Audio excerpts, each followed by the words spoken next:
Thanks, Inanna, for this invitation to present this lecture.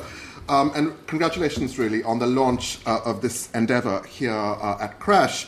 So Inanna's invitation actually came a long, long time ago, and it was already decided that this lecture would be cross-listed with the seminar series in the Center of South Asian Studies. I should just say that, because otherwise it seems like the director has invited himself to give a lecture in the seminar series of South Asian Studies, which was not the case. But, so I was appointed director more recently, and so it's just a very nice outcome that this event can mark a collaboration between CRASSH and South Asian Studies. So the paper I present today is from a book which I've just finished, and so it's part of a kind of broader argument, and some aspects of the broader argument might not come through in what I present, so I'm quite happy to kind of answer questions on the contextualization of this argument in the broader book, which is, in fact, about the age of revolutions in the Indian and Pacific Oceans, looking in particular at island locations, which builds on my former work on Sri Lanka. In selecting a station on the equator, wrote Madras-based astronomer John Goldingham in 1822, care should be taken that it be as far as possible out of the sphere of the attraction of mountains and close to the sea. The equator is now a naturalized marker in our understanding that the Earth is a sphere or a globe. Yet that understanding does not often reckon with the fact that the planet should instead be described as an oblate spheroid. We live in an age where global histories have become the rage. Within the history of science, too, there has been a global turn, evident even in its leading and often Eurocentric journal, research journal, ISIS. One problem, of course, is that there isn't a consensus about what global history is, and that lack of consensus maps on to the word global itself. So I can't really count the number of occasions where I've had to explain what is meant by world history in Cambridge's Faculty of History. If there has been a meaningless splitting of hairs over whether global and world history are the same thing, what I want to do in this lecture is to approach the origins of the concept of the global through the history of science and knowledge, and from the waters between South and Southeast Asia.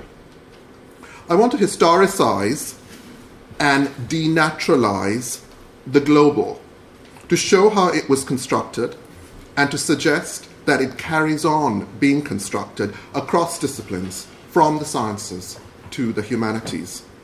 The lack of fixity in what the concept means today is in keeping with its history. So in this lecture, I'll be paying a special attention to the modeling of the globe in a program of what may now be called big data. This program of big data was eclectic in its intellectual and disciplinary remit. It was a density of facts and methods that allowed the oblate spheroid that we inhabit to be made globular. The global artifice is a product of imperial science. But elsewhere, I have argued that it's impossible to write about cause and effect in the relationship between science and empire. So it's unsurprising then that through this data collection, the global was simultaneously and immediately not only a model of the space of the Earth, crafting the globe was at the core of the political imaginary and practice of empire. And it was also fundamental to forms of self-fashioning among travelers and local intellectuals who made empire work and who responded to it across maritime Asia. In other words, there was a sequential and entangled relationship between modeling globe, empire, and self. In approaching the story thus, I intervene in a vigorous area in the history of knowledge, a debate on intermediation. Various scholars of South and Southeast Asia and other regions of the world who work on the history of knowledge have sought over the last decades to recover brokers, intermediaries, and go-betweens in order to emphasize the labor and agency of colonized peoples who participated in the information machine of empire. If the global history of science is to be defined simply as a diversification of the vantage points, sources, and geographies of how knowledge is produced, then this recovery of intermediaries is very much a piece with such a generalized aim. Yet, in following a specific moment in the rise of the global as a view from nowhere, I twist the story around to say that the intermeshing of globe, empire, and self and the hyper-empiricism surrounding this modeling allowed a bypassing of the informant. The rise of the aerial, detached, and multidimensional was central to the erasure of modes of production and assistance. For the late 18th and early 19th centuries, which I will focus in on here, the global was also a way to come to terms with the vexed and difficult project of moving between sea and land. Said another way, if the consolidation of the global was about the deletion of the indigenous and a detachment from locale, how can talk of the global become decolonial today? In the early 19th century, data from close to the middle of the surface of the Earth helped overcome and make more manageable the ruggedness of the planet's shape. For the Earth slightly bulges around the equator. Working out the planet's precise shape was Goldingham's intent in launching an expedition from Madras, Chennai to Sumatra in search for an ideal equatorial island to be dubbed Experiment Island in 1822. He noted, "The primary object of the expedition is to make the requisite experiments and observations for ascertaining the length of the pendulum at the equator, to combine with examinations which have been made at Madras and in other parts of the Earth." The pendulum length experiment, now standard fare for physics students, is in simple terms, I'm making an attempt here, a calculation of the impact of gravity on the time a pendulum's bob takes to swing, and the time slightly varies from place to place on the Earth's surface. So from repeated observations up to fractions of seconds, Goldingham proposed a calculation from an island at the equator to determine to confirm the exact shape of the Earth. From a previous round of experiments at the Madras Observatory, John Warren, another astronomer, had given the verdict thus: the Earth is a heterogeneous spheroid. About 40 different calculations of the length of the pendulum had been conducted across the world by 1826, including at Mauritius, Guam, the Cape, and Sydney. The reconciliation of the results, the big data, of these various experiments proved a huge headache. Off Sumatra, 800 experiments were conducted by those whom Goldingham called observers, namely 2 surveyors trained in the East India Company's surveying school.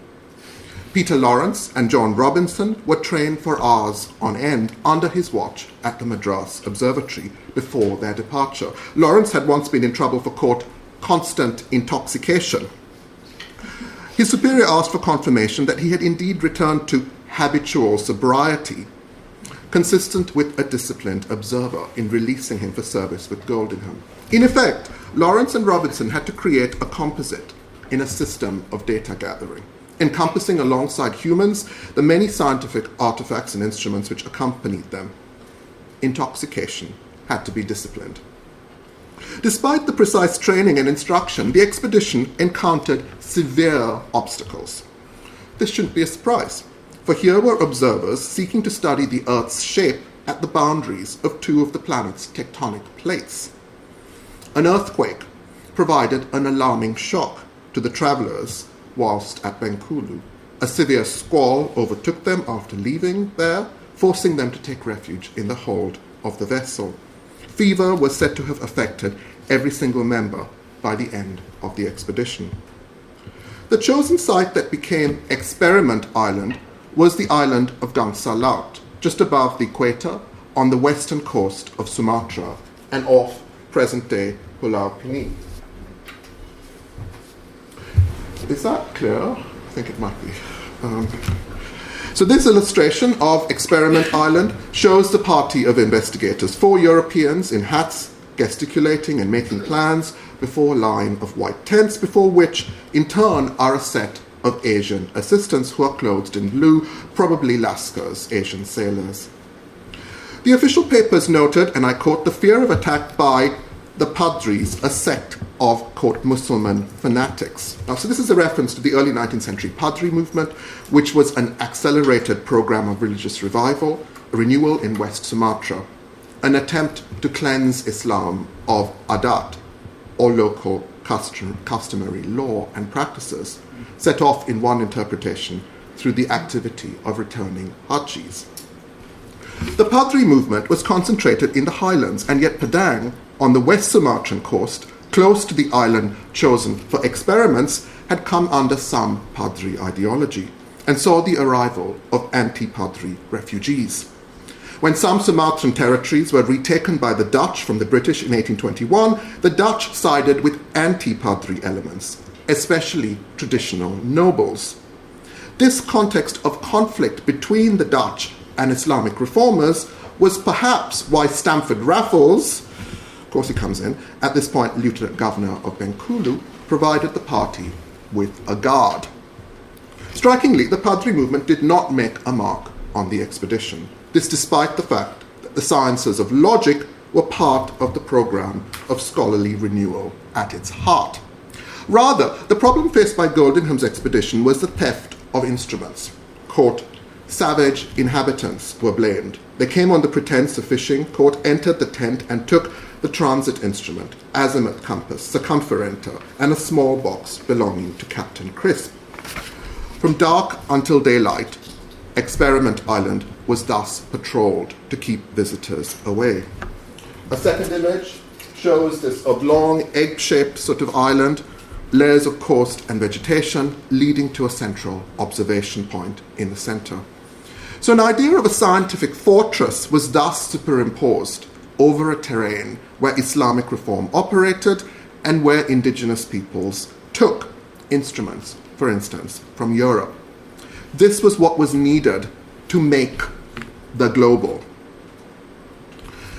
At Madras Observatory, where Goldingham was personally involved in pendulum length experiments, which he conducted in advance of the expedition to Sumatra, he used Brahmin assistants. Thiruvenakatachari counted the clock, and Srinivasachari took down the time. These two appeared in this image. So this is a well-known image, and given the care with which Goldingham trained Lawrence and Robinson, the importance of these tasks should not be lost, because even a fraction's error would jeopardize the resulting calculations, and here were Indians entrusted with the role of observation. So in interpreting the image thus, I go against a reading of this image as indicating simply manual work undertaken by Indians, because even a fraction's error here could jeopardize the resulting calculations. John Warren, another key astronomer at Madras Observatory, also utilized assistance like this. Extraordinarily, in reporting on a comet of 1807, Warren noted how he was taken ill, making it impossible to make further observations. But the Brahmin assistant continued to notice it and took measurements of its position in relation to the stars. I quote, the last sight he had of it, the assistant, was on the 13th, after which the light of the moon prevented his perceiving it any longer. Yet, this long-standing story of personal relations between local elites, indigenous informants, and Europeans, something which we are overly familiar with from South and Southeast Asian histories, took on a new hue in the midst of these enterprises. The detached, aerial, multidimensional, and exalted scale of global modeling depended on a vast array of instruments and sites, while combining longitude and latitude, seas, lands, airs, and skies. I can spend a lot of time here talking about the various kinds of disciplinary activities undertaken from this observatory, from tide to speed of sound measurements. All this cross-fertilization of data made it less viable or necessary to rely on local information. Or even if there was a reliance, the stamp of the intermediaries disappeared from the results which arose. In the case of Goldingham's experiments in Madras and Sumatra, the results comprised simply just long lists of statistics and figures without visible indication of labor and personality. A good example of this is the 1825 publication by Warren of a tome of Indian timekeeping called Kala Sankalita. It was published by Madras Fort St. George College Press, and the subtitle gives a good idea of its contents: a collection of memoirs on the various modes according to which the nations of the southern parts of India divide time. In completing the work, it appears that Warren did have the assistance of, quote, the Hindu astronomer at the College of Fort St. George. Yet there are no signs of this pundit, the astronomer pundit, except for one line in the preface. What we have is just copious tables. The creation of privileged and expert knowledge in the place of localized and personalized information is evident, for instance, in the way this book was received by the Madras president, in the public diary, for instance, of the Madras presidency, where we have this book, the Kala Sankalita, reviewed, and they can't make much of it. They say, there's no one ready to report with confidence on the merit and value of Colonel Warren's work. But nevertheless, it's going to, and this is an interesting phrase, very useful for abbreviating labor, right? So the abbreviation of labor that is in mind here, of course, is the abbreviation of labor of the East India Company in terms of the kind of calculation of time, but I would suggest that it's also about the abbreviation of other kinds of labor, which is constituted by this kind of big data operation. So on the one hand, yes, of course, the erasure of indigenous assistance, but another way in which we can track it is through these employees of the Madras Observatory itself, because within this institution, other European nationals were made to serve the British state. One thing which is interesting is that Goldingham was not, in fact, English, but Danish. He was one of a class of Danish naturalists and technicians who worked across India in this period. His original name is said to be Johannes Guldenheim. Curiously, the man who stood in for Goldingham, who when Goldingham took a long leave, was himself not British, and had anglicized his name, like Goldingham in turn. He had left Paris after the French Revolution in 1791, and one line of his family had settled in Ireland. John Warren's real name was Jean-Baptiste Francois Joseph de Warren, 1769 to 1830. He fought against Tipu Sultan of Mysore, went on to survey Mysore, and he was another obsessive calculator. One thing that I like to remember here is that he, at his own expense, he set out 262 milestones on roads in southern India. After the restoration of the French monarchy, he returned to France in 1815 and was reinstated in the French army, but then made his way back to India and to Pondicherry. So the anglicization of other European observers was consistent with the erasure of indigenous observers. The danger of this new mode of global knowledge and modeling lay in how it positioned places and islands, such as Experiment Island off Sumatra, on the globe. In turn, global knowledge worked across sea and land, and from sea to land, allowing stations like Madras Observatory to serve as platforms for data collection. And this is one of the key aims of the observatory, allowed ships to ply the Bay of Bengal with an accurate sense of their position on the globe, or how to cope with the wind and find harbour. If this was then one aspect of the transformation of knowledge, the rise of a newly empiricist regime of big data was deeply connected with the evolution of empire itself. One way in which to track the inherent equivalence of global knowledge with empire is to think about how people like Goldingham were puzzling over the monsoon in the very space traversed by the expedition in the Bay of Bengal. The results were evident as the colonial settlements of Southeast Asia took their shape.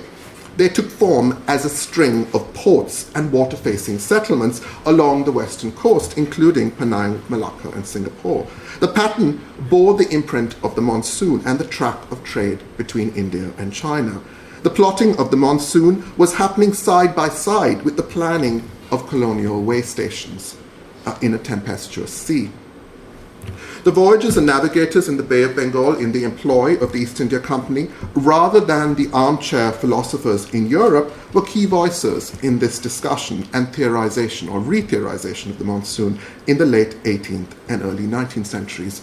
Madras was a launchpad for this group James Capper, East India Company officer, was a keen weather watcher and illustrates the pattern. His observations on the winds and the monsoons, 1801, written after retreating to Wales to restore his health, included a sample of his observations on the weather at Madras for a whole year, 1776, together with the mean monthly thermometer and barometer readings. So a weather diary can seem a very dry account of empiricism, and this is just one instance from Capper's diary. But what I like here, I'm not going to read the whole thing, is the thing in the middle where it says, more than 200 pieces of cannon fired in salutes, query whether it occasioned the rain. So it's that kind of question that suddenly comes into something which you think is really, really hyper-empiricist. So the rise of this empiricism is deceptive, for what it did for Capper and other weather watchers was to provide tools of control over a whole series of data, creating a regularized pattern of explanation encompassing winds, seas, rain, and heat, whilst also taking in the relation between human action and weather, or the weather and the human body. He actually has this side on how bed sheets should be organized in order to sort of keep bodily heat and what you should have in the bedroom and da-da-da-da-da. I'm not going to go into that. This general methodology, running across a commitment to the interrelation of humans and environments, the task of collecting data of all kinds and in all contexts, and also to a theory of the universal occurrence and comparability of weather phenomena, is all in evidence when he writes on the monsoon. On this problem, he begins by classifying winds ranging from the perennial to the general, and provides a self-consciously global survey of the circulation of winds and a comparison of rainfalls of India with the Americas, and commentary on rivers and mountains, temperatures, the sun and the moon. So really the kind of plotting of the whole globe, and even the globe as looked at from above.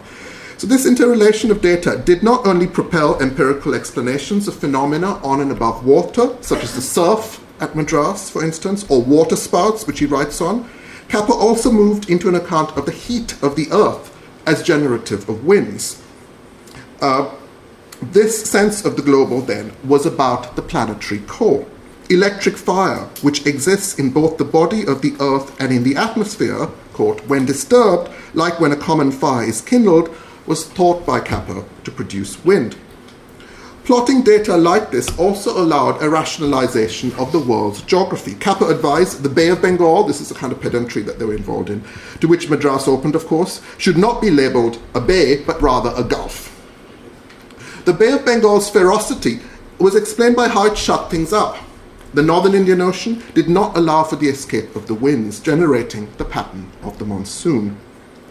To follow Thomas Forrest, who had extensive experience in navigating the seas around India as a country trader and who had been involved in intelligence gathering about French naval activity in the Indian Ocean, in his treatise on the monsoons in East India, 1783, the whole contained between the Cape of Good Hope to the northeast, then east as far as the China Seas, and then south by New Holland, Australia, has no exit northward.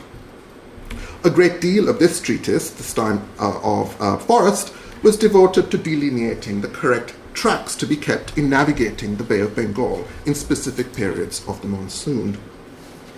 So it was the global context and modeling of this knowledge, including so many dimensions, from under the sea to the atmosphere, from regional to planetary geographical classification, which was entangled with a more instrumentalist imperial form of control, which radiated out from British India.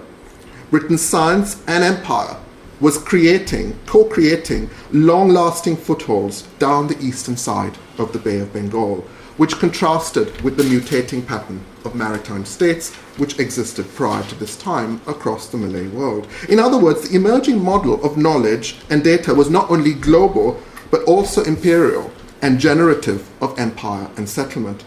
The way it bypassed indigenous intermediaries was of a piece with the way it established territorial control. So 1786, Penang came under the East India Company's rule because of the activities of country traders like Forrest. In making the case, Francis Light, Forrest's associate and soon superintendent of Penang, wrote to India of how Penang was a convenient magazine for Eastern trade and of the need for some useful and convenient port for the protection of merchants who trade to China in the time of war in either monsoon. Another trader, James Scott, gave an even more systematic argument for Penang, and I'm not going to read this one, but it just makes one that it's really about harbour making. This is an argument for Penang. 1826 saw Singapore and Malacca attached to Penang after a period of a few years when Malacca was returned to the Dutch, thus making a set of 3 harbours on the way to China on the east side of the bay. Though the rationalization of the Bay of Bengal's geography and its setting on the planet, it was possible to work out the placement of these settlements and to articulate a vision of the British Empire stretching between India and China.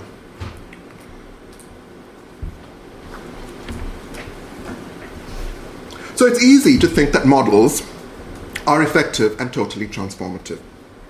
But the rise of the global view fractured self-understanding in this space of the sea as local intellectuals sought to comprehend the new in the light of the old. It had an impact on the body, and indeed the relation between the body and the weather was already of interest to East India Company navigators, as we have seen with Kappa. This history of the unsettled self in the midst of big global data and empire is especially evident as we move into the second quarter of the 19th century, and here I turn to the consolidation of the port of Singapore. In what follows then, I transition to modelling and unmooring of the modelling and unmooring of the self by focusing on some individuals who are reasonably well known, but approaching their biographies anew from the perspective of the history of global knowledge. As a start, take Mr. Siamese, who hailed from what is now Thailand, and who probably was present at the negotiations undertaken by Stamford Raffles, which gave rise to Singapore in 1819, describing a decree given by the British thus: "It hit us like a raging storm, accompanied by thunder and lightning that blows ships and prows adrift in all directions, most with broken rudders and splintered oars, stays and halyards sliced through, rigging snapped and left dangling, with only the foremast and mainmast remaining. It is truly pitiable. We ships at anchor that have dragged their moorings can now find no safe haven. We feel utterly desolate." So Siamese took up his appointment with the Master Attendant's Office in Singapore. In 1823, his name appeared in the list of officers as Chinese and Siamese writer and interpreter.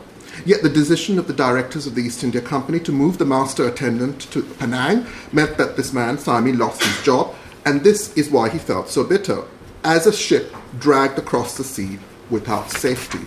I want to highlight that way in which he used a ship as a metaphor for selfhood, a point that is now going to recur. Siamese might be compared with another of Raffles's Malay scribes, Abdullah bin Abdul Qadir, who's well known again, worked as a language teacher alongside missionaries and other foreigners in Singapore. Abdullah travelled constantly between Singapore and Malacca to visit his family and died in Mecca in 1854 while undertaking the Hajj. In Hikayat Abdullah, which is well studied by Malay studies scholars, the story of Abdullah, completed in manuscript in 1843 in Singapore, he writes, now this is what I'm trying to kind of do by looking at particularly the status of technology and knowledge here. He writes that when accounts of steam shipping first arrived, the next advance, if you will, on the elements of nature in the Bay of Bengal in my story, he was reluctant to believe them without visual proof. When a picture of a steamship arrived, he finally came to absolute assurance, but his friends ridiculed him for magnifying the prowess of the English and telling them the most impossible things. So Abdullah, the next step, visited a steamship in 1841, and this is a steamship on the way to China, war afoot, etc., about to be afoot. He took up the invitation of the American missionary Alfred North to write a Malay text on it, and this is a text that I've been working on with help from scholars in Singapore. He used what he knew already to come to terms with the new, writing, for instance, the fire on the steamship does not arise from wood like that used by Malays for fire. Quote, "The coal looks like a rock or a stone, shiny, hard, and as if it were removed from the ground or from the mountains. The ship itself seemed to have a speed like that pulled by 600 to 700 horses on land. He noted that its cannonballs were as big as his head. And in perhaps the ultimate indicator of placing new machines in the light of extant ways of thought, he described the ship as a gift bestowed by Allah upon man for his thought and enterprise. As a translator involved in the wide range of missionary publications and useful knowledge, Abdullah worked on, in his words, and this is what we need to know more of because we don't know, there hasn't been enough work on this side of his publications. The nature of the physical world, the atmosphere, the invention of steamships and steam engines, in his words, the making of gas, water supply systems in America, the uses of steam, the whaling industry, and all sorts of other things about science and Western civilization, end quote. So this sentence from his Hikayat ended with his aim in undertaking all of this, not bowing to Britons, but rather so that Malays could also make new things. So as Abdullah presented it, his engagement with Western knowledge, from the rise of big data to steamships, followed a path from unbelief to assurance through evidence, from assurance to writing through physical demonstration. This changing understanding and commitment to Western knowledge involved a reconsideration of Abdullah's selfhood, his very body. Abdullah wrote that knowledge is the most wonderful of the things created by Allah. It does not encumber or weigh heavily upon those who carry it, or require room for its accommodation. It requires neither food nor drink to sustain it, yet it is ready to satisfy our needs at any time. So his theory of knowledge is here expressed in bodily idiom, while being insistent about the material nature of knowledge. And that precise tension, what new knowledge does to the body, was clearly evident in his retelling of surgery undertaken to treat a hydrocele. He had used many types of medicines, called Malay, Chinese, Indian medicines in the text, but there had been no cure. When examined by a visiting British doctor who told him that he needed to be cut and drained of fluid, the thought terrified him. Mulling it over all night, Abdullah discussed it with his friends, who retorted, "Don't you do it. With these white men, it's an even chance. If you die, you die, and if you live, you live." Yet in contrast with the divided respect accorded to Western innovation by compatriots, as a game of probability maybe, rather than generator of a certain outcome, Abdullah placed himself under the knife. He then took 2 bottles of the drained liquid and sent them back to his parents in Malacca. He wrote that in Malacca the tale goes round, his mind accepts the ways of the white man. If it had been any of us, we would have rather died of the disease than summon up the courage to do what we did. So if his compatriots saw his mind being changed by his ascent to Western medicine, and if Abdullah himself was concerned about incision, it's vital to note the man's refrain in the midst of the record of the operation. Praise to Allah for his grace. So the story is rife with questions about how knowledge and the body interact and change each other. And it's precisely this train of questions that was opened by the ascent of global science and technology. Where was the self and the bodily receptacle of the self located in the time of the global? It was not a line of contemplation that did have a simple resolution, even from the perspective of a man who appeared to be loyal to the British Empire. The Hikayat Abdullah's interest lies in the way Abdullah moves between alternatives, from Christians to Islam, from traditional healing to Western medicine, from Malay engagement with the sea to the British steamship and the camera. The unsettled times in which Abdullah lived and the stresses they created for him matched the jumps back and forth in the placement, form, and intent of the Hikayat. For Abdullah and Siami, the answer was to attempt to ride these waves, metaphorically, intellectually, and materially, to address the needs and problems of the colonized. Life was in flux, but so was the body, and so also what the body needed to contend with in a new age of global knowledge and machines. So I should bring this lecture which arises from a longer paper in turn, to a close. But as I do so, I should say that the next step of the argument, which I have written up but I'm not going to give you, is to track. This should come earlier. This is to track labourers at the dockside of the port cities of Southeast Asia as they respond to the recalibration of globe, empire, and self. I do this in relation to a lighthouse project at Pedra Branca, the Horsburgh Lighthouse, which is connected to this story because it was built under the supervision of J.T. Thompson, who published an English translation of the Hikayat Abdullah. But I'll leave that story for another day, and you can ask me a question on that if you want to, and return instead to Siami.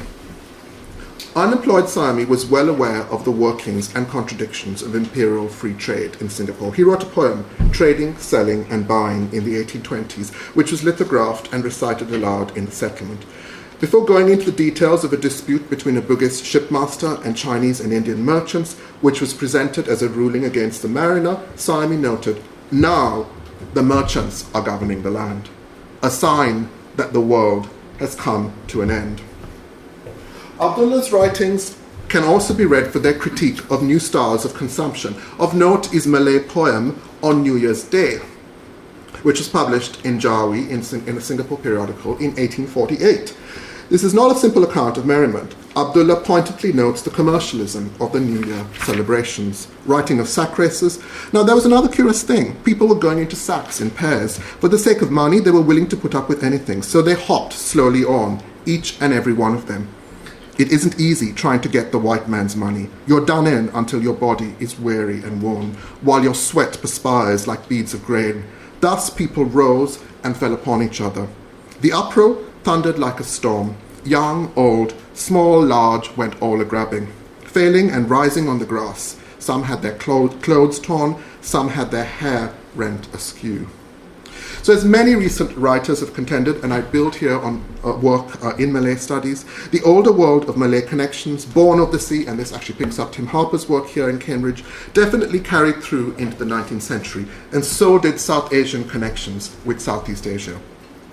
Yet at another level, the start of the 19th century saw the rise of a global and universalizable model. This model combined with empire, and it placed land and sea, the local and the regional, as well as the human frame, within ever-expanding big data. This constituted a dangerous assembly of information and scales. The model stretched across a series of interrelated disciplines, ranging from the study of the stars to underwater currents and tides, the body and medicine to engineering and sanitation. I mentioned the last two fields because the planning of Singapore in physical terms, including sewerage, was part of J.T. Thomson's remit. Given its disciplinary and geographical breadth, global knowledge-making spilt over from sites like Madras to Singapore. Despite its concern with safety and positionality on the seas, it made individuals think, and they wrote about it in these terms, unsettled the self. In its course, with the penetration of new knowledge and machines, the place of the Bay of Bengal was reforged in a world of imperial free trade, even as it was replotted in cartographic terms on the world map. Nature, the seas, and the body were instrumentalized, just as Experiment Island off Sumatra had been. These transformations were surely felt by Asian writers. Local intellectuals had to come to terms with the seas and their place in them anew. They had to find themselves on the maps designed for use by the new steam vessels that made Singapore, or indeed Madras, a stopping point of uneven global commerce. Extrapolating outwards then, talk of global knowledge needs to be historicized, and the global should be seen as an artifice across fields of knowledge in the past. It arose as knowledge expanded out in geographical terms and across terrains as observers tried to comprehend the earth. The consolidation of the global through science has a much longer history, but this early 19th century moment of hyper-empiricism and imperial expansion and response around the new sciences of, if we want to use it, the second scientific revolution, circa 1800, is an important part of it. Rather than taking globe, empire, and self as established categories, it's their simultaneous and entangled making and unmaking that I've wanted to emphasize in this lecture. Thank you.